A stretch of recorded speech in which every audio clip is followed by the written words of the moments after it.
Hi, I'm John Stevenson, and we're going to be looking at Isaiah chapter 7, beginning in verse 17, going all the way to the end of chapter 8 in our continuing study of the Old Testament prophets.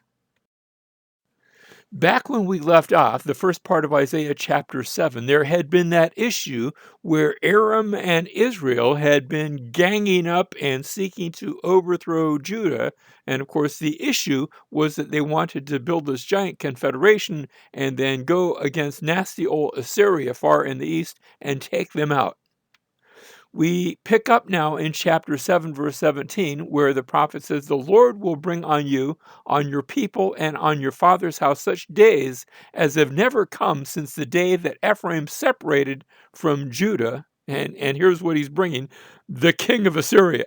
And so this is part of that continuing promise that Assyria is going to take out Aram, is going to take out Israel, so that that will help to deliver Judah. That's what we saw in the previous section. Now, I'm moving to a bigger map, and the reason I'm going that is because our prophet's going to expand his horizons. He says in verse 18, "In that day the Lord will whistle for the fly that is in the remotest part of the rivers of Egypt." Notice how the Egyptians are likened unto a fly. Think about this. You know, you have an American eagle and you have a Russian bear. Here you have the Egyptian fly. And then for the bee that is in the land of Assyria. So notice they're given sort of these two animal, or we would say insect designations. And it's almost as though the Lord's saying, look, you know, they're just bugs to me. They're just insects to me because I am so much greater than they are. And yet I'm going to bring these insects clashing together. Notice with little tiny Judah in the middle.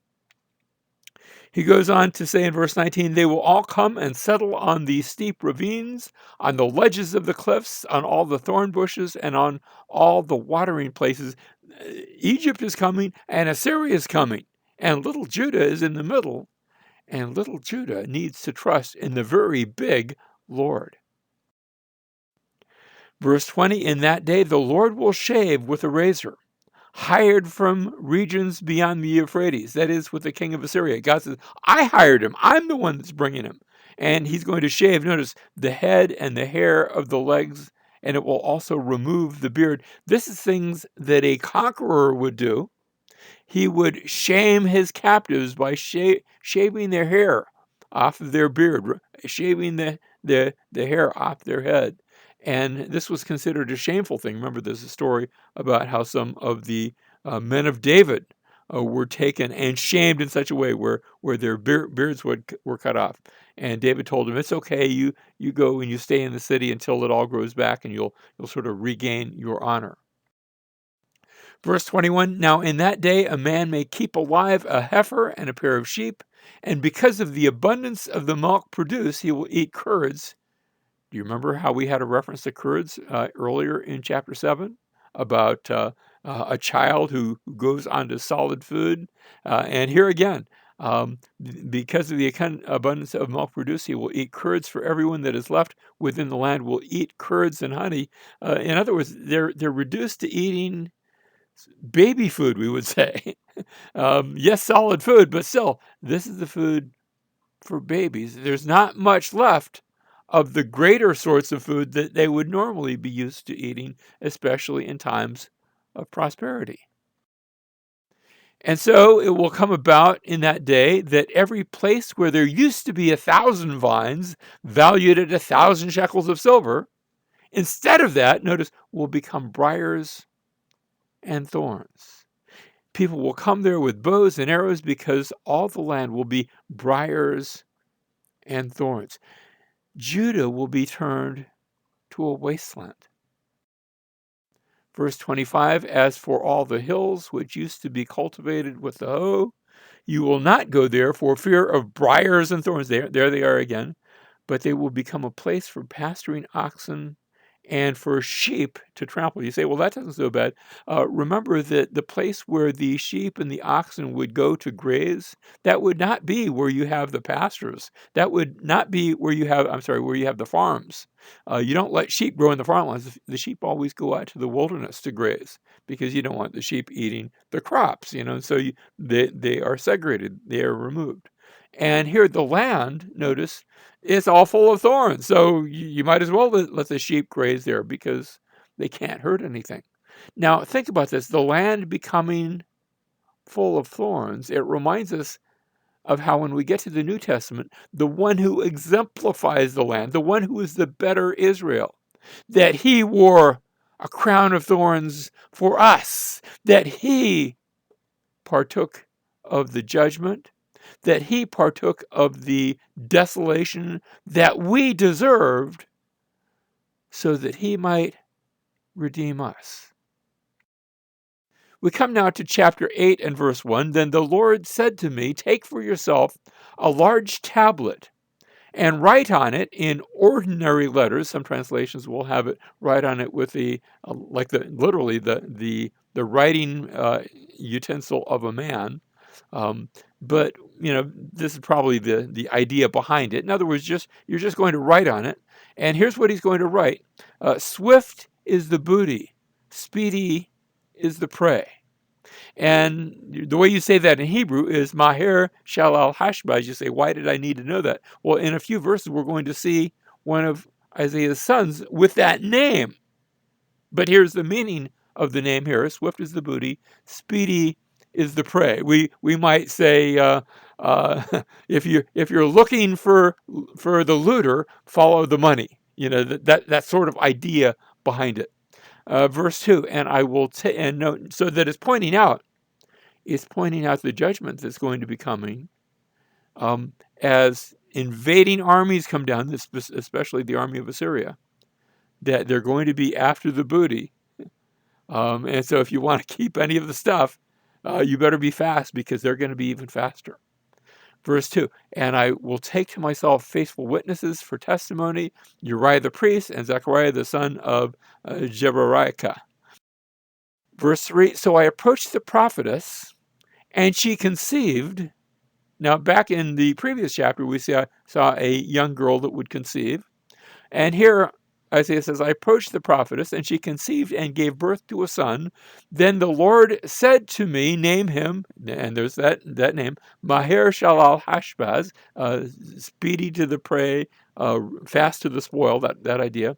For before the boy knows how to cry out, my father or my mother. Now, again, remember what we said back in the previous chapter, where you'd had a child that was given, and before that child would be on solid food, those two kingdoms you were worried about are going to be taken out of the way.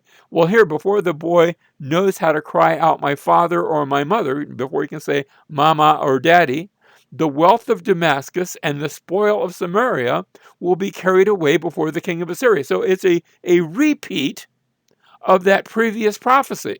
Only, notice, the child has changed, or has he? Verse 5, again the Lord spoke to me further, saying, inasmuch as these people have rejected the gently flowing waters of Shiloah.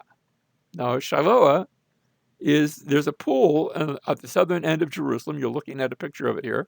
And Hezekiah, we haven't seen this yet here in Isaiah, but we'll talk about this in a future class. Hezekiah had actually cut a tunnel to bring water from the natural pool a little bit further to the north, but outside the city walls, through underneath the city, and it comes out here in this pool of Shiloah, and the water there doesn't rush fast. It's not like a river; it just sort of trickles along, but it's always providing water inside the city, and that's a good thing.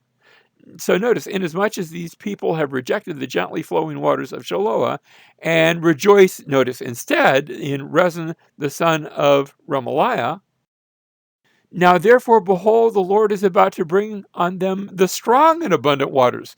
They didn't care for what Hezekiah was doing. They didn't care for the waters that are in Jerusalem, so they're going to get a flood of waters, notice, of the Euphrates, and not literally where the Euphrates is going to flow all the way down to Jerusalem, but it's going to be the king of Assyria and all his glory. And it will rise up over all its channels and go over all its banks. So the king of Assyria and his armies are pictured like a flood of water coming down from the Euphrates against Judah. Verse 8, then it will sweep on into Judah, it will overlap and pass through, it will reach even to the neck. Remember how Revelation talks about water to the horse's bridle? This is a sort of idea here. It's symbolic. You're going to be up to your neck in Assyrians, and the spread of its wings will fill the breadth of your land.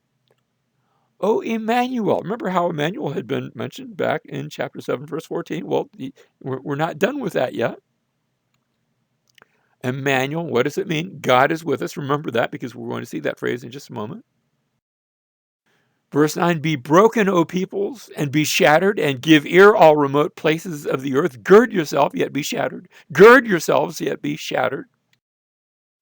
Devise a plan, but it will be thwarted. State a proposal, but it will not stand, for, and there it is, Emmanuel again, for God is with us. Remember the way you say God is with us, Emmanuel, for he is with us.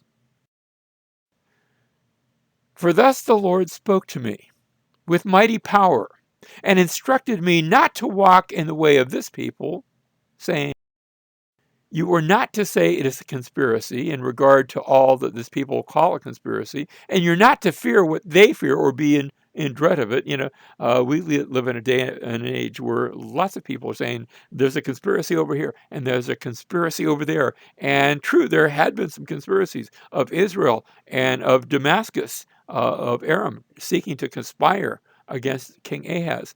But notice he says, you're not to fear what they fear or be in dread of it. It is the Lord of hosts whom you should regard as holy, and he shall be your fear, and he shall be your dread. If you are in fear of anything except the Lord, then you're fearing the wrong thing. You're fearing the wrong one, because God is bigger than Israel.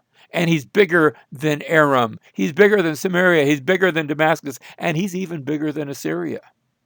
He is calling those as insects to come and do his buzzing. Verse 14, then he shall become a sanctuary to both the house of Israel, a stone to strike and a rock to stumble over, and a snare and a trap for the inhabitants of Jerusalem. It's both Israel and Jerusalem that are going to see. Don't worry about Assyria, but worry about God. Verse 15, many will stumble over them, then they will fall and be broken. They will even be snared and caught. And so what we have here, I want you to see everything we've seen up to this point. He had started chapter 8, verse 1, take a large tablet and write on it. Remember, we saw the son's name, Maher-shalal. And then we had this promise that Assyria is coming, but God is with us, and he's the one that you ought to fear. And the Lord is the one to fear. And now we come full circle, where he's going to say, as we come to verse 16, bind up the testimony, seal the law. And he's going to point out that the sons' names that are given, he says, I and the children, our names are being given for signs. So let's look at that. Verse 16, bind up the testimony, seal the law among my disciples, and I will wait for the Lord who is hiding his face from the house of Jacob. I will even look eagerly for him. These things that you've written, write them, but then look for the one who's the author. Verse 18, behold, I and the children whom the Lord has given me are for signs and wonders in Israel from the Lord of hosts who dwells on Mount Zion. These names that you're seeing are significant, and we're done. We're not done with the names. We're going to see a child theme. It started here back in chapter 7, and it's running through chapter 8, and we're going to see it in the next chapter as well, in chapter 9. There's going to be a son who is given whose name will be significant. And when they say to you, consult with mediums and with spiritists who whisper and mutter, and I can only assume that there were some who were suggesting such a thing, Should not a people consult their God instead of consulting the dead? These, every once in a while you have these people that want to do a seance and consult people and talk to people that have died. Why talk to them? Why not talk to the living God? Should they consult the dead on behalf of the living? To the law and to the testimony, if they do not speak according to this word, it is because they have no dawn, light, sunrise. In other words, they're seeking to talk to people for whom the sun of life has set, and there's no dawn in their own life. There's no light in their own life.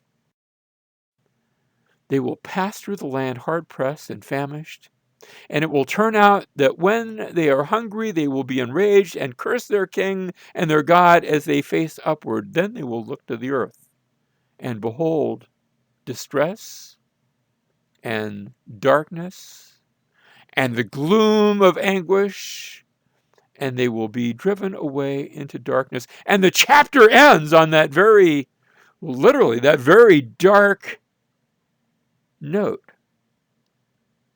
And that's the end of the chapter, but it's not the end of the book, because when we turn the page to Isaiah chapter 9, we're going to open up with a message to those who will find that there's coming a day when there will be no gloom, when there will be no darkness, when instead of gloom and darkness, those who walk in darkness will see a great light, and the light will shine on them, and it will be the light of a child that has been born and a son who's been given. But we'll see that next time.